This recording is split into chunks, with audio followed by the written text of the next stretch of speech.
Regardez ces chèvres. Scoop.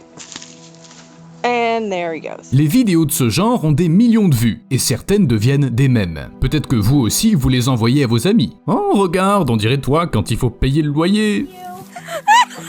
Mais pour les chèvres, c'est beaucoup moins drôle. La nature leur a joué un mauvais tour en leur donnant la caractéristique étrange de devenir complètement immobiles quand elles sont effrayées. Imaginez ce qui se passerait si des boucs étaient à flanc de falaise et que le tonnerre se mettait à gronder. Ils tomberaient tous. Tellement un super pouvoir, n'est-ce pas? Mais les chèvres et les boucs n'ont pas choisi d'être comme ça, tout comme les fourmis n'ont pas choisi d'être aveugles. Pour ne pas se perdre, elles sécrètent des phéromones spéciales et se suivent les unes les autres. Mais parfois, l'algorithme des fourmis renvoie à une erreur inattendue. Et les insectes commencent à marcher en rond. De plus en plus de fourmis se joignent aux autres. Comme un mosh pit, mais sans la bande son.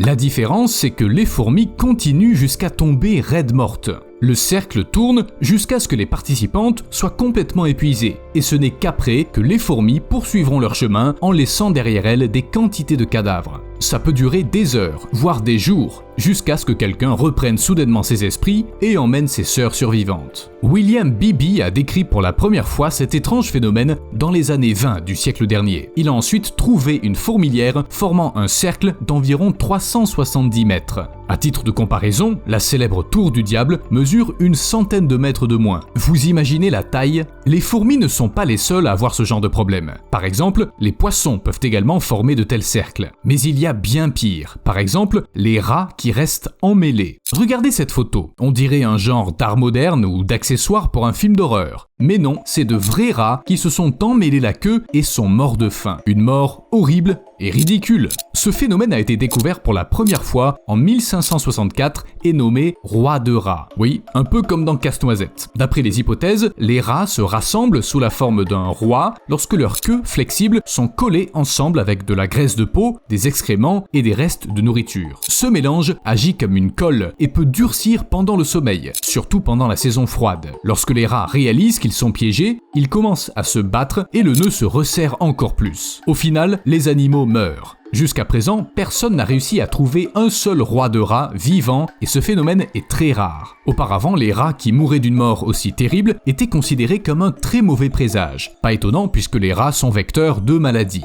Généralement, c'est pas ce qu'on dit des araignées. Les araignées sont des êtres très utiles, vous savez, même si les gens ne les aiment pas particulièrement. Mais cette créature n'a vraiment pas eu de chance. Elle est prisonnière depuis 20 millions d'années. Un jour, l'araignée est entrée dans une goutte de résine et elle y est restée coincée pour toujours. Tout comme ce chien. Bien sûr, il n'a pas 20 millions d'années, ou même 1 million. Mais le pauvre animal s'est retrouvé coincé, non pas dans de la résine, mais dans l'arbre entier. Vous imaginez la surprise des gens qui ont découvert ça? Des bûcherons qui travaillaient dans le sud de la Géorgie dans les années 1980 ont simplement coupé un arbre parmi d'autres et l'ont chargé sur un camion. Puis l'un des membres du groupe a accidentellement regardé dans le tronc creux. À l'intérieur, des restes de chiens parfaitement momifiés le regardaient. Ses dents étaient toujours visibles. Les experts qui ont examiné les restes ont conclu que le chien a très probablement poursuivi un écureuil dans les années 1960 et s'est retrouvé coincé dans le tronc d'un arbre. L'animal a grimpé trop haut, n'a pas pu se retourner et il est mort. Mais au lieu de servir de repas aux autres habitants de la forêt, le chien s'est transformé en momie. Le bois du châtaignier dans lequel il est resté coincé a empêché sa décomposition. L'environnement sec à l'intérieur du tronc l'a protégé des éléments et a aspiré l'humidité. Et c'est un cas unique.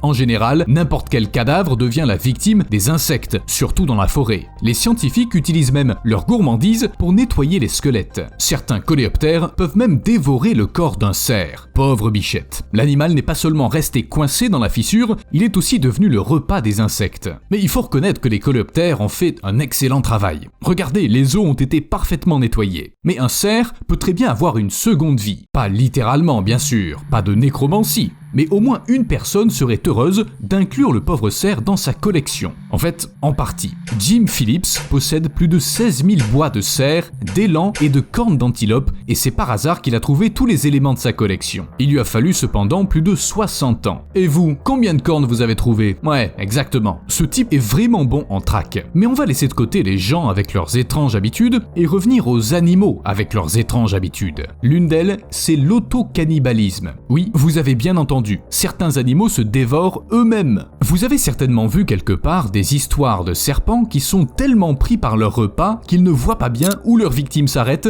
et où leur queue commence. En réalité, c'est légèrement différent. Un serpent peut vraiment commencer à se manger lui-même, mais seulement s'il prend le mouvement de sa queue pour le mouvement de sa proie. Franchement, je sais pas ce qui est le plus ridicule. Si les serpents étaient capables d'émotion, ils se choqueraient eux-mêmes. Mais la situation de ce colibri mâle n'est pas drôle du tout. Il est sur le point de mourir de faim. Le métabolisme de ces petits oiseaux est incroyablement rapide. Il suffit de 2 heures sans nectar pour tuer un colibri. Certains doivent se nourrir à partir de 2000 fleurs par jour, juste pour survivre. Je parie que maintenant la vie des oiseaux ne vous semble plus tellement libre, n'est-ce pas? Et le métabolisme n'est pas le seul problème. La pluie la plus ordinaire se transforme en bombardement pour un colibri.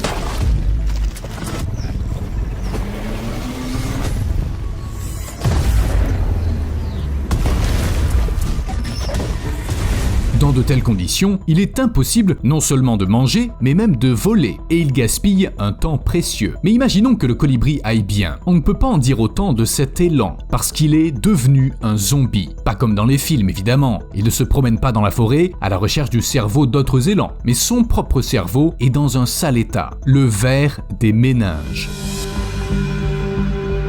It's classic brainworm. Symptom right there. Ces parasites infectent les cerfs de Virginie qui au début ne s'en plaignent pas. Mais dès que le ver est dans le corps du cerf, il se précipite, oui, droit vers le cerveau. Le ver pénètre directement dans la tête du malheureux animal, causant de nombreux dégâts neurologiques. En fait, l'élan devient un zombie ambulant juste en attrapant le parasite. Et ensuite, il meurt. Une mort terrible pour n'importe quelle créature.